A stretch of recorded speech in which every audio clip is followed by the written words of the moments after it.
Anna, welcome to Just Mental. I am Thanks. very happy to have you here and to share a bit of your story today. So, if Awesome. you're ready to dive right in, we can get right Totally. started. Yep, let's do it.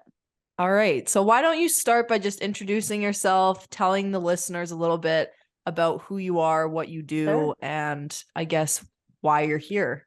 Uh-huh. Well, my name's Ann Kaplan. I am a parent coach. I also have four of my own kids, so I have to walk my talk, or at least do my best to walk my talk every day. Why do I do what I do? Is that what you asked? Oh my goodness.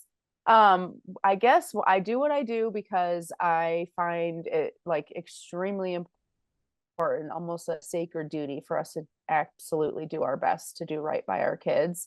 And that doesn't mean that we have to be perfect, but we have to keep trying and we can't give up.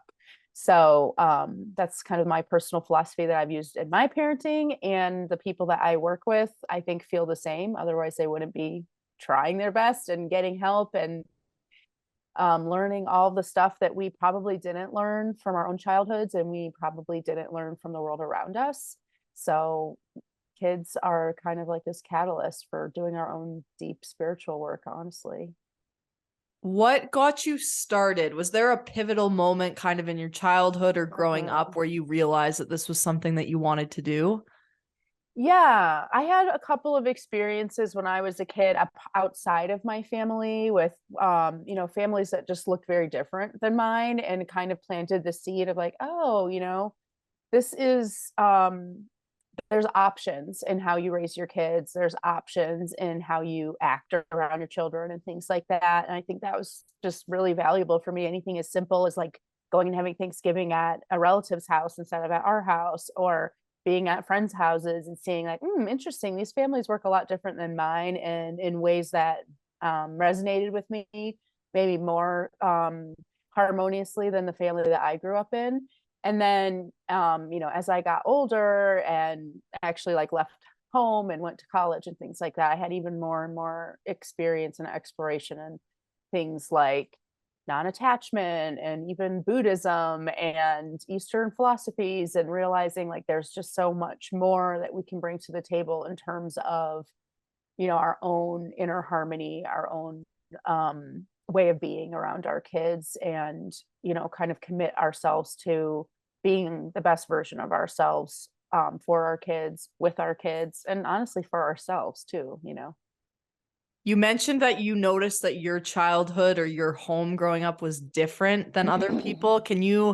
Let's go back to that, the childhood Yeah, aspect. How was sure. your life growing up?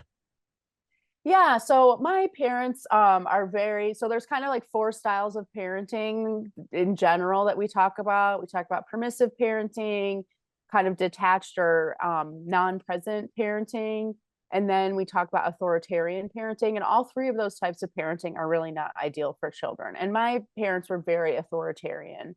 Lots of kind of directives, frustration and anger when things didn't go the way that mom and dad wanted, things like that.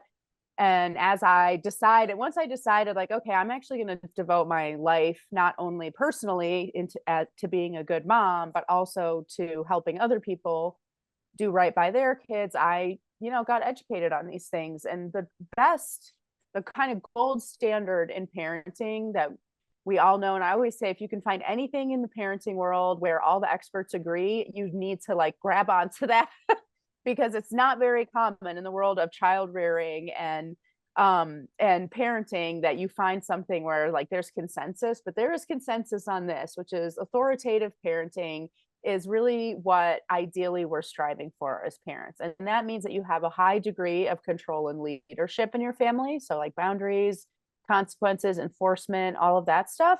But at the same time, you also have a high degree of emotional attunement and connection with your child. And so that's kind of where I realized, like, oh, this is kind of where I want to be as a parent. And my parents are a little bit more like in the authoritarian department. So lots of control and leadership, not a whole lot of emotional attunement. So I'm kind of in that way, maybe a little bit of the black sheep of my family, because I put a ton of emphasis on emotional attunement to the point where most of my family members are like, oh my God, I'm so sick of talking about my feelings. What was the impact of growing up the way that you did as you got into, Yeah, say, high school and college? totally. So, I'm gonna think about this specifically about high school and college. I think in college, what the impact was that I really like to be independent and apart from my family. So I spent a lot of time. I think I came home for part of my freshman summer, and then I never came home again to live or spend any significant amount of time. It felt a lot better to me to be in a less authoritarian environment. It probably was a driver for me moving away. So I live in Colorado. My family's from Michigan and Ohio. That being said, like I'm still very close with my family, and I do 100% spend time with them all the time. Actually, I think I actually spend more time with my family now than I did when I was in high school and in college, because we all go back to Michigan every summer and basically live together for like a month and a half in our house up on a lake up there. So it's not to say that I like immediately just left the nest and never looked back or anything like that at all, but I think I just needed space and time to do my own work so that I could come back to closeness and connection with my family as like a healed adult and on my own terms and things like that. But to be honest, that's pretty normal for a lot of kids. It's not really necessarily just because my parents were authoritarian at all. There is this, I guess, this notion that strict parents or authoritarian parents raise kids that rebel. I mean, Uh-huh. personal experience, my parents, it's not that they didn't let me go out, but they weren't overly supportive of me like exploring that party side of my high school life. Sure. What are your thoughts on that? Like that idea that Uh-huh. overly restricting someone is going to lead to them wanting to rebel or act out against what you're asking or doing. Sure. So the way that I teach my clients, for example, to talk about things like this, like, well, I have a teenager, I don't want them going out and partying. Of course, parents don't want that because it's scary. We know what can happen. We remember what it was like when we were teenagers, right? And our vision of, a safe and relaxing situation with our children does not involve them like being out in the middle of the night, possibly doing who knows what, blah, blah, blah, right? That's like what we hear from our parents when we're teenagers. And it feels really crappy to hear that from your parents, because even though your parents aren't actually saying this, it often feels like they're saying, like, I don't think that you can make good decisions in a risky situation, or I don't think that you're strong enough to be safe when people around you might not want you to be safe, and things like that. And so that is the perfect recipe for extreme conflict and power struggles between parents and stuff like that. So what is so much better, no matter what age your kid is to really do set boundaries 100%. Like I said, we know that kids need control and leadership from their parents, but those boundaries aren't about controlling or overpowering or managing your child, and they're not about punishing them either. So for example, with a little kid, you might say, instead of like, pick up your coat, it's cold outside, you have to wear your coat. No, not that coat, this coat. If you don't put this coat on, I'm going to shove your arms in the sleeves myself. Right? That's like, quote unquote, setting boundaries, but in a really authoritarian way where you're just dominating and overpowering. You're not really paying attention to like who your kid is or their need for autonomy or individuality at all. Instead, you can say something as simple as, hey, it's chilly outside. Do you want to wear your coat or carry your coat? You're still setting a boundary. And if your child chooses neither, then you might have to take action, and that's okay. But it doesn't have to be in this way where you're dominating them. And it's the same thing with teenagers. We set a boundary with teenagers. They may choose to cross that boundary. We can't take away that agency from our children, nor should we. So we can say things like, you're welcome to use the car as soon as you've managed to get home by curfew 3 days in a row, for example. Kid could choose to do it. Kid could choose not to do it. We don't need to get upset about it. We don't need to argue. We don't need to scream, shame, any of that stuff. It's just like, hey, cool, no problem. I guess you're choosing not to use the car. No worries. As soon as you choose differently, happy to give you the keys. We do not need to have this like huge power struggle that happens so commonly in in adolescence with parents. Now, is it true that strict parents create rebellious children? There's so much that factors into this. And I would say, like, in my example of an authoritative parent, like, that can be considered pretty strict. Like, I can be really setting a lot of boundaries with my child. I could be having really, high or plentiful expectations on my child. That doesn't mean I need to degrade or shame or control and dominate my child. And so, in that scenario of an authoritative parent who might be considered quote unquote strict, ideally you're also acknowledging and connecting deeply and emotionally with your child. Like, that's a lot less likely that that kid's going to need to rebel and push against you, because what are they pushing against even? Also, it's important to notice that during adolescence, your brain is biologically programmed to emancipate from your parents. So a lot of the things that parents, view as rebellious, well, they are rebellious, and so they should be. Everything about adolescence is about finding out who you are and making sure that who you are is a separate person from your parents. And so, sorry. And so we get to decide if being rebellious is bad. It's the story we tell ourselves as parents if about our children's rebellion that manages to make it cast it in this negative light, or make it something that is just a normal, natural part of their growing up. And you can imagine, like, the more that we're like, okay, it looks like you need to rebel right now, no problem, let me know when you're ready and I'm happy to give you the keys. Like, what that kid's what the hell, I'm trying to rebel here. And it's like, okay, cool, good for you, go for it, honey. That is a very different kind of dynamic than, like, I have told you to get home by 11 p.m. You haven't done it 3 days in a row. What is the matter with you? You stink at time management. You obviously can't handle this and that. That's it. You're never going out again, or whatever. Now you've really given your kids something to define themselves by. And you asked me earlier, like, how did my childhood affect me in my adolescence and early adulthood? I would say the biggest thing that it was that it unfortunately was the thing that I was rebelling against for a very long time. And it took me a very long time to realize, like, oh, hey, if I'm living my life in contradiction to my parents are still defining me. They're the definition of what I don't want to do. And I'm not really being myself still. I'm just being this thing that's a product of how my parents treated me. And owning that, recognizing that, and deciding, like, okay, time for, like, chapter 2 here, where, like, yes, my childhood affected me. Yes, my childhood gave me all of these challenges and unique characteristics. And I'm a grown up now, and my adulthood is entirely my responsibility. And maybe there are some things I actually have in common with my parents, and that's not a bad thing. And there's some things that I didn't. I think when we parent in these ways that are less than ideal, it's not that our kids can't grow up to be amazing human beings. I mean, I consider myself to be a pretty amazing human being. It's that we're just maybe making that process a little bit more challenging than it needs to be.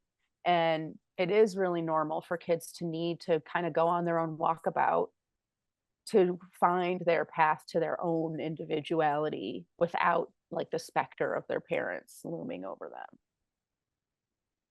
Let's touch a bit on your professional experience before we go any further. So why don't you Sure. tell me a bit about your qualifications, your education, all of that stuff?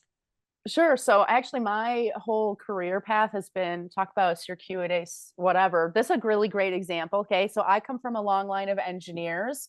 My dad was an engineer. My grandpa's an engineer. My uncle's an engineer. My brother-in-law's an engineer. And I was an engineer. I became an environmental engineer.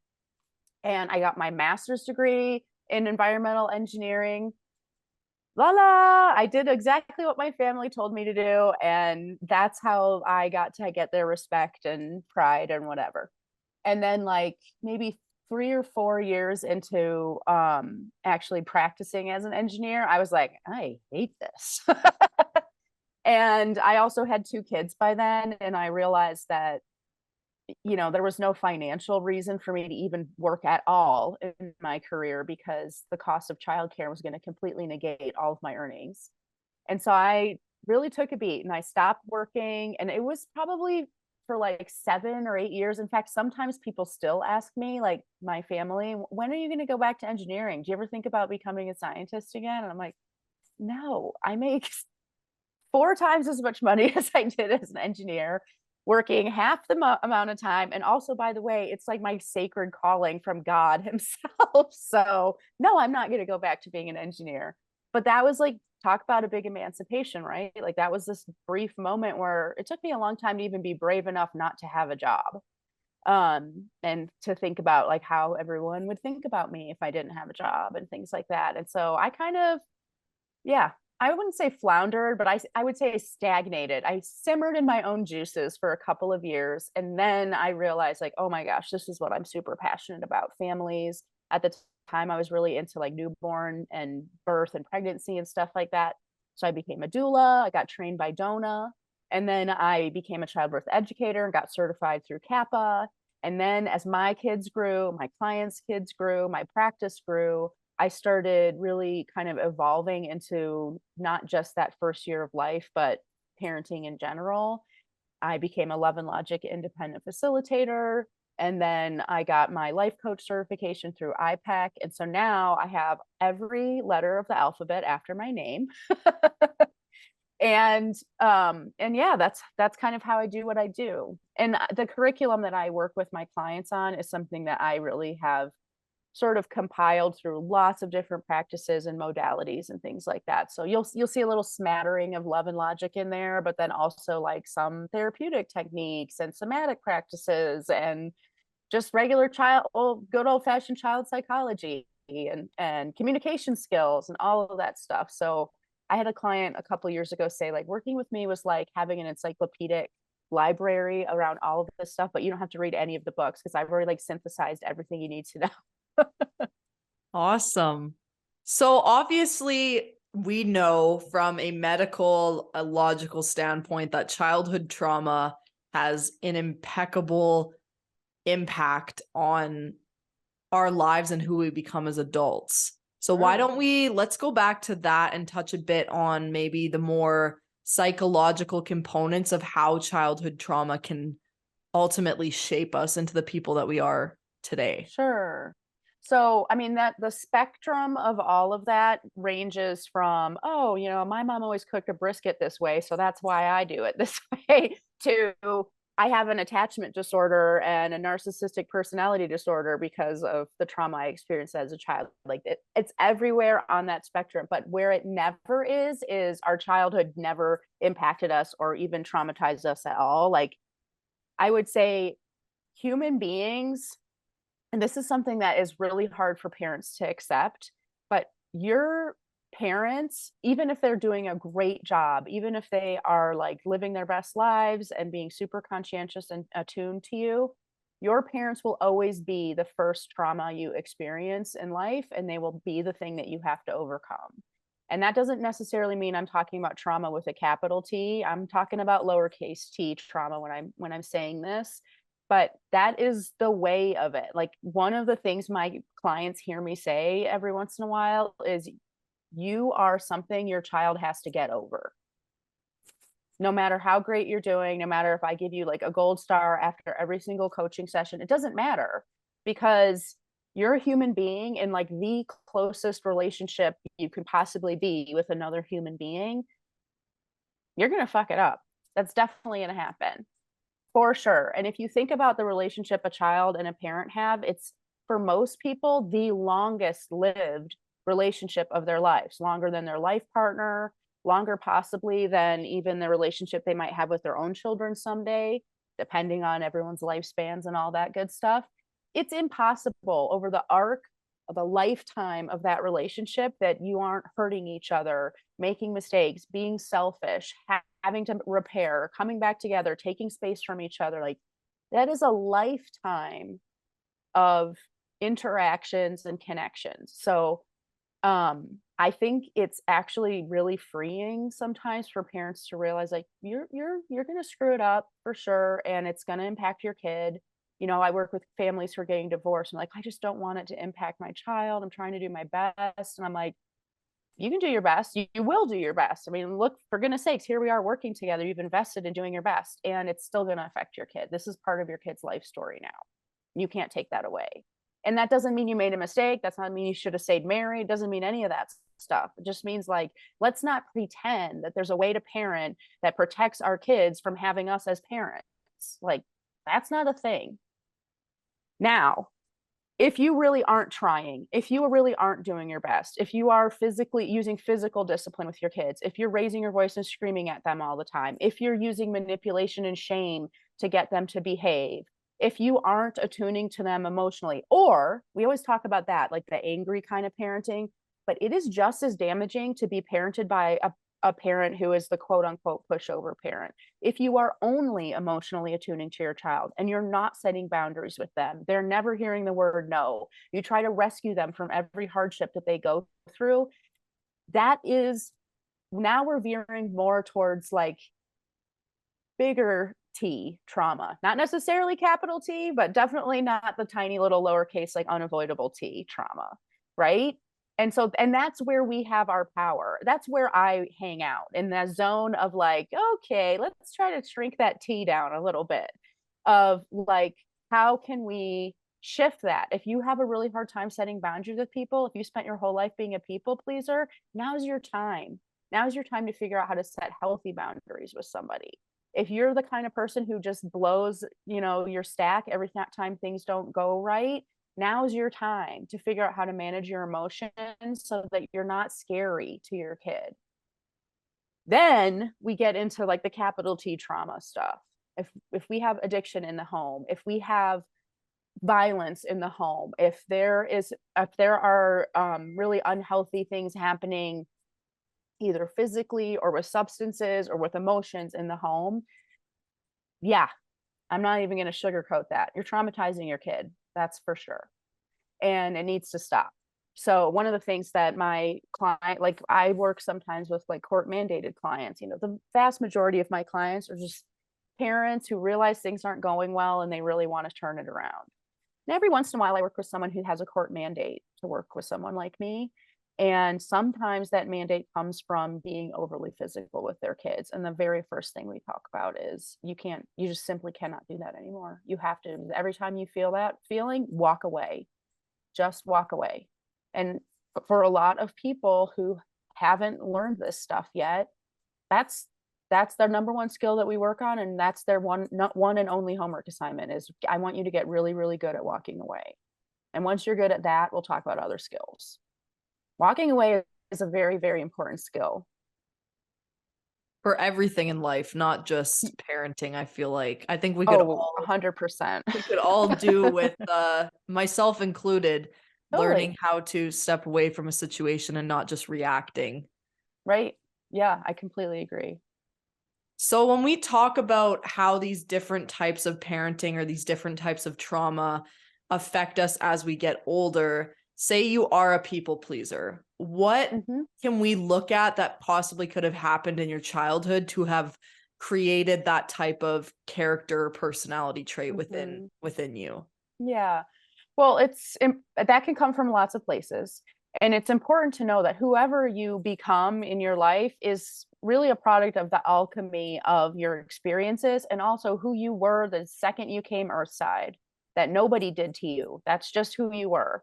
So, like I said, even if you had somehow been managed to have been raised in this like magical unicorn land where your parents were like perfect parents, you still would have problems. You still would have trouble. You would still have areas where you excel and other areas that are super challenging for you.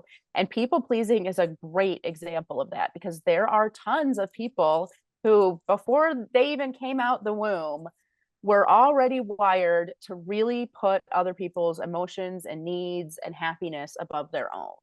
And that is that person's life's work. It was already written on the stars before they came earthside. Then we see, okay, well, how you were raised, that might help you learn to work with that challenge you have, or it might exacerbate that challenge you have. And so this is one of many different ways that parenting could affect that people pleasing aspect. And I do not want everybody out here to think, well, if you're a people pleaser, it's definitely because this happened to you as a child. That's not true. But something that I commonly see is parents who were raised by authoritarian parents, so lots of boundaries, but boundaries that were implemented unhealthily, so like with yelling or repetition or lectures or even hitting or screaming and things like that. We accidentally associate setting boundaries means you're mean. Setting boundaries is mean and hurtful and painful to the person you're setting boundaries with, because that was our experience of what it was like when someone set boundaries with us. So it becomes really common for those parents to swing the pendulum to the other way and become super permissive parents, because it feels like they are hurting their children when they say no or when they enforce a boundary, because of their own past experience with what it felt like when they got told no when they were kids in really unhealthy ways. So I always say, like, in those situations, like, we don't want to throw out the good with the bad. It actually is good that your parents wanted to set boundaries with you. That's very, very, very healthy. We just need to learn how to set boundaries in a healthy way that's not harmful to kids, and that exists. So don't throw out the entire idea of boundary setting and saying no to your child just because somebody set boundaries and said no to you in really harmful ways. There is a way for you to do that feels aligned and healthy and right and is in service of your kid. But that's a really great example of how, like, that people pleasing or that permissive parenting can kind of crop up as a result of those experiences. But like I said, you also have to have that tendency present inside you from the get-go. So even though I had that authoritarian experience growing up, like, I'm not a people pleaser. In fact, I'm really a people make uncomfortabler. And so even before I started all this parenting work, I never really swung in the permissive direction. I was more on the path of recreating my childhood and being also an authoritarian parent, which is what I didn't want to do, but I saw myself doing it again. So, and that's the other example, right? It's like when we have an experience as a child, we don't like it. We know that it wasn't what we needed, but because we don't know anything else, we accidentally recreate it. And it's like this perpetuation of generational cycles, unless we do something about it. That's kind of my job, is to help you be a cycle breaker. So what is the importance of then understanding your childhood, going back and looking at that? Because obviously I didn't even do that. I mean, I thought it wasn't until I actually started talking to people that I realized the impact that potential experiences or experiences that I had in my childhood had actually affected me and shaped me getting older. And so what is the importance of actually taking that step to go back there and see what that experience was like so that it can further shape you or help you change? Sure. To me, going back and understanding the experiences you've had at any time in your past is really, really helpful, as long as you bring this idea with you that I'm going to find something redemptive. I'm going to use this to move me forward. It's not, I'm going to be so attached to and unfinished with my past that I'm stagnant and I can't move forward. And I will say, like, from what I see with my clients, often we spend a long time kind of wallowing around in our past and just kind of wading through that quagmire and trying to make sense of it and feeling the pain of it and processing it and all of the stuff. And for a lot of people, that's kind of just where they hang out and they don't really move on from there. But what is really wonderful to see is when a person gets to the point where they're like, okay, I get it now.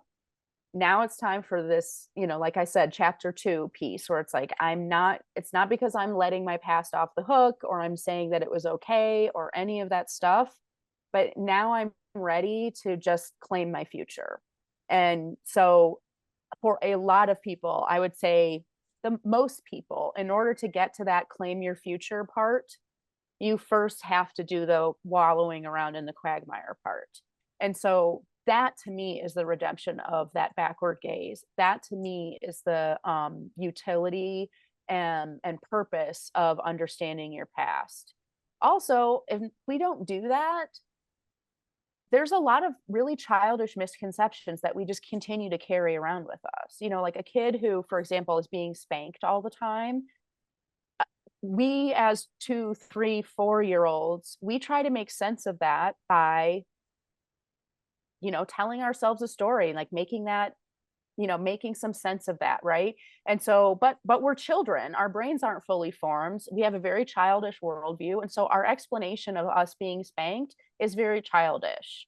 It might be, I deserve to be spanked, there must be something wrong with me, or, you know, it's my fault because I made my mom mad, or you know, any number of very childish, and people pleasing is a great example of it. If I keep everyone happy, I'll be safe.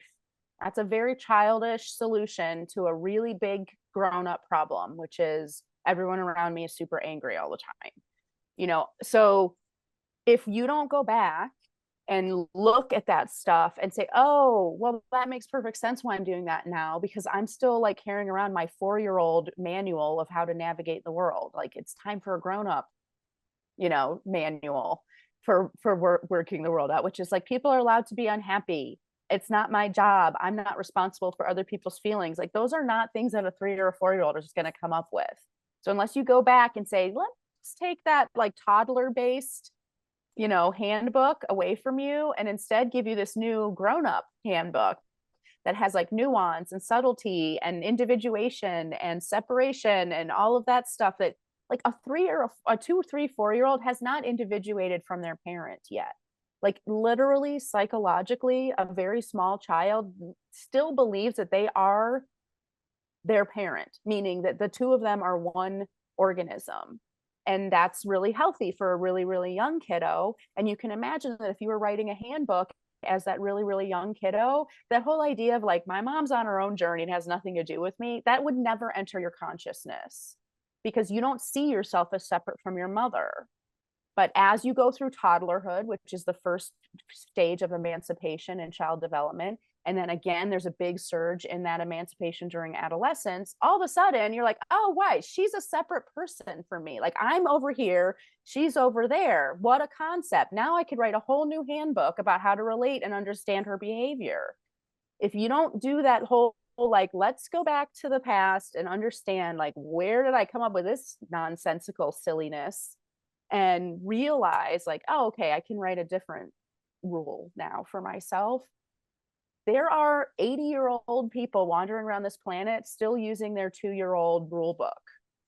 And those are the people who flip you off when you're driving. Those are the people who, you know, do all the things that are frankly childish. Well, it makes sense that adults act like children when they're using a child's rule book for the world. I think that's a really good point because a lot of us, and I think especially older people who maybe don't know, like you don't know what you don't know. Right.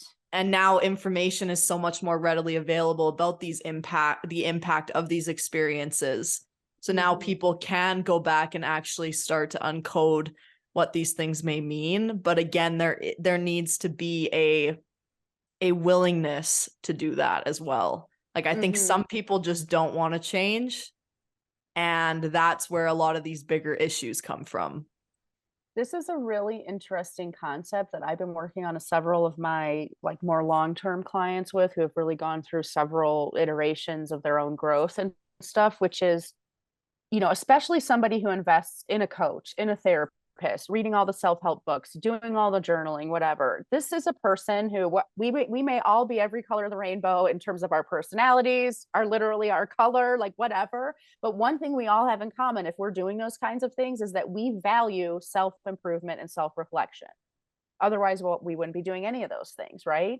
And it becomes very challenging for me personally also, but I see with my clients who clearly are invested in self-improvement, that's why they're my clients, to have like acceptance or compassion around the fact that some people aren't like that. Some people do not value self-improvement and introspection. And if you're working with me, especially in parenting, we've spent tons of time talking about how we need to accept that our kids aren't perfect. We have to accept that we're not perfect. Everyone is flawed. There's nothing wrong with having flaws. We have a very hard time accepting if someone's quote unquote flaw is that they don't want to look at themselves and they're not interested in changing. That is like this double black diamond self-work of like, I'm in a relationship with someone who has zero interest. They will never come with me to a therapy session. They will never read any of the books I recommend to them. They will never stay present in a conversation where I try to talk about my feelings or, you know, how their behavior has impacted me. Like, this is a person I'm in a relationship with. My personal kind of North Star is acceptance and compassion for all people and all flaws. Well, the universe has placed before me one of the hardest flaws for me personally to accept, which is the flaw or I believe it's a flaw. Maybe I'm wrong, but this perceived flaw in this person I love, which is that they won't do any of these things that I find almost like a moral imperative. And it's fascinating to have this conversation with people because it's like you kind of break their brains a little bit. It's like, wait, what? Like, no, because so much of our time is spent working in this one arena that we can't even like wrap our heads around the idea that someone's just going to stay the way they are until the day they die, and then that's just fine with them. And that's not our place to judge that or say it's wrong or try to change them or any of that stuff. Ugh, it like makes you want to take a shower. I think that's an interesting point too about the fact that older parents in an older generation, again, going back to this idea that they don't know what they don't know, Sure. when their kids are now coming to them saying that they feel a certain type of way, there's a lot of words thrown around like, well, that's not how I was raised, or I was fine. Like, I grew up like this and I was fine. Sure. And that kind of stuff, looking back, I mean, I had a great childhood, but I know some of my friends, these were phrases that were said to them on a regular basis. Sure. Yeah. And I think I always like, I don't necessarily think this is a good thing to say in a conversation like that out loud, but I find it helpful and internally for me to think like, you know, fine is subjective. Like, it's great that you're fine for you. You feel happy and fine in your life. So you're right. The way you were raised, by your estimation, it was fine. It's not fine for me. And that's okay. We can agree to disagree about it, you know? And also, like, one type of parenting, like, I'm not talking about authoritative versus anything else, but like different parts of your personality are going to gel and click with different kids, better or worse. So, you know, I have two sisters. They have a totally different experience of their childhood, totally different opinions and perspective on our parents. Like, they're the same. We all lived under the same roof at the same time, right? But certain aspects of our parents, you know, were really, really tough for me to take. No big deal for one of my sisters, for example, or, you know, and so even the two of us, like two sisters, can sit and have a conversation where it's like, well, I had those parents and I turned out fine. And it's like, well, great, good for you. Still feel like I have some unfinished business. And that's no big deal. I think our own personal reality. That is an amazing point, is that, and I think it's one that often gets overlooked, is that how you feel about a certain situation or how someone tries to make you feel about a certain situation is not always true for everybody in that conversation. And I love that you say that, because I think we see this a lot in both the relationship between parents and kids, but also in romantic relationships, where your partner doesn't think something's a big deal, so then therefore it wouldn't be a big deal in the relationship, even if it matters incredibly much to you. Sure. So I love that that is a point that you bring up, because I think it's overlooked and it's very important. Well, and I think when you juxtapose or you blend this concept of like everyone's fine is subjective or whatever with the concept of radical accountability and responsibility, it's like, okay, great. So now I'm in a relationship with someone who behaves a certain way because to them it's fine. It's no biggie. It is a biggie to me. And what our natural instinct is when that happens is to say, well, because this person cares about me and because I've told them that it's a big deal to me, they should now treat it like a big deal, because that's how they will love me and demonstrate that they love me. That is codependency in a nutshell. And if you really want to be able to stay in a relationship long term, it's, I absolutely think this thing is a big deal. My partner doesn't think it's a big deal. I've expressed that it's a big deal. And now it's my job to take care of myself and my feelings around this thing that's a big deal. Maybe my partner will, because they want to, decide to honor the fact that this is a big deal and show up in these ways that I've requested of them. And maybe they won't. And it's my choice to decide if that means they don't love me, that they don't care about me, that they're a selfish jerk, you know, all of that stuff. Or if it means that, like, this is actually my job, not my partner's job. Something's important to me. It's my job to make it happen or make sure I honor that in my life and in my lifestyle and all of that stuff. It's not because my partner is failing at their duties that this situation is, you know, stirring me up. And now we have the opportunity to, instead of living in a codependent relationship, to live in an interdependent relationship, which is like next level, like amazingness. And it is work, because I have yet to meet anybody who didn't have some codependency to come to like overcome. 100%. And I think another important point that it kind of raises is that you go into these conversations thinking, well, if that were me, I know Right. that I wouldn't do that. And so Yeah. that again produces more conflict and contradiction within those conversations, especially with parents Mm-hmm. and romantic partners too. Yeah, absolutely. 100%. There's so much like projection that goes on and storytelling that goes on. You know, we have these like little moments in our lives and we're like JK Rowling crafting a whole like, you know, storyboard about this like one little moment, which it was like, oh, my partner gave me side eye, or, you know, he didn't put his dishes in the dishwasher. Let me weave you a tale about that, you know. And it's so much more healthy and just happier for you to be like, what does it mean that my partner left dishes in the dishwasher? It means he left dishes in the dishwasher. That's pretty much all that means.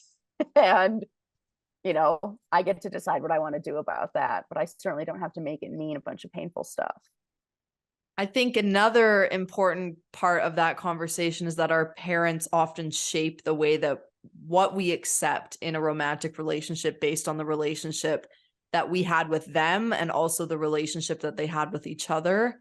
Mm-hmm. Which again, I feel looking back on my own life, I'm like, this makes sense why I would think that way because of what I saw Sure. or heard or experienced growing up. When I think the other thing is, you know, I keep talking about like, oh, living this other way, it's just like so much happier and it feels so much more aligned. But that's something that you cultivate in yourself, because what you are used to feels right to you, even if it's wrong. And so in the beginning, when you start maybe pushing yourself to do things that you intellectually know are healthier, emotionally, they're probably going to feel a little uncomfortable. It's going to be a little bit of a tight fit at first. And so it's always so important to be doing your inner work to really continue to check in with yourself, because like your highest self, your true self knows the difference between what feels right and what feels wrong, even when you're in those situations that aren't right and that they feel it feels normal to you, even then. And I think you asked me like, well, you know, what are the things that happened in my childhood that inspired me to go in my direction? You know, even as a kid, even like totally being in the soup, like still sitting in the soup I was being cooked in, you know, if you go inside, if you go internal, like you can know like this feels really yucky or this feels really good, or, you know, I can't put my finger on it. I'm just a kid. I can't put grown-up words around this thing, but I just kind of have this nudge that this is the direction that's better for me. And that like kind of inner, I call it your like inner sea of tranquility, like that's there from the get-go. It's always there, and you can always go and like just take a dip in that sea if you need to. I love that. As one final question, I love to always ask everybody if you could go back to your younger self and speak to her, what would you say? Oh my gosh. Have you ever heard of internal family systems? Maybe briefly. So based on all of your questions and your whole vibe with your podcast and everything, this is meant for you, Kendall. Like maybe the reason why I'm in your life is solely to tell you about IFS. You need to look into it, okay? Because IFS is literally about going back into your past and having these like healing conversations. Like basically you get to be the grown-up who gives that little kid what they needed in that moment that the grown-ups that were there didn't give you. And so like I've actually spent a lot of time answering this question on different things. So the biggest thing that I would say to myself when I was a kid is probably like, I'll protect you. And that's literally what I have done as an adult. What's the Like, significance of that? what do you mean when you say what's the significance of that? Like, why do you feel like you would need to protect yourself, or why do you feel like what happened that made you feel like you needed to do that? Well, like I said, I mean, part of the reason why I felt like I needed protection is because that's just who I am and my personality and how that dovetails with my like family of origin, culture, and all of that stuff. Also, why did I think I needed protection? Because I was a little kid. You know, like as an adult, I can look back on lots of things from my childhood and say, like, okay, that wasn't actually as scary as it felt at the time. So, you know, there's a lot of things like that. But as a kid, what have been really helpful for me to hear was like I wasn't in danger, like I was safe actually. And so having like a grown up that was like kind of my like, you know, what's it called? Your sidekick. You know, if I had like a grown up sidekick that was just like had my back all the time, I can't even imagine like my childhood would have been like a completely different experience for me. I think we have safety is a basic need, and it's something that we Totally. all need, we all want it, and I Right. don't think we realize that until we look back. Yeah, and also like let's be clear, like there's plenty of kids who feel unsafe when they are absolutely not unsafe. Like what happens when you turn the lights out at night time and kids lose their minds because they're afraid of the dark? Is that child actually in danger? No, of course not. But this is what I'm talking about when I say like this childish lens that we have on the world that's, to be honest, well, a lot of times nobody's fault. It just is. And then we have to grow. We have to grow that childish lens. So we have a grown up lens now. And then there's always going to be moments in our past where our lens was insufficient for the experience we were observing. And those are those moments that stick with you. And those are those moments that you can use IFS to go back to and say, okay, well, guess what? The grown up lens is here now and I can help you. I think that's awesome. Well, Anna, thank you so much for coming on the show. It was a pleasure having you. You're welcome. We will put all of the links to your social media, your website in the description down below so that people can reach out to you, they can follow you, they can whatever they need to do, they can get a hold of you. Is there anything that you would like the viewers to know as like a final closing note? I think the last thing I would say is like if you're a parent listening to this, like I think it's really easy to talk. It's like a very touchy subject to talk about the impact of childhood on our kids. And you know, we feel free and maybe cathartic about talking about our own childhoods, but then we think as parents like, well, what's happening to my kid in their childhood? So I never want people to listen to conversations like this and think like, well, it's hopeless, I've ruined my kid, I'm a monster, you know, all of those things. Like that's not what this is about. Like the experience and impact of our childhood on our adulthood that's a normal, natural thing that's happens no matter what.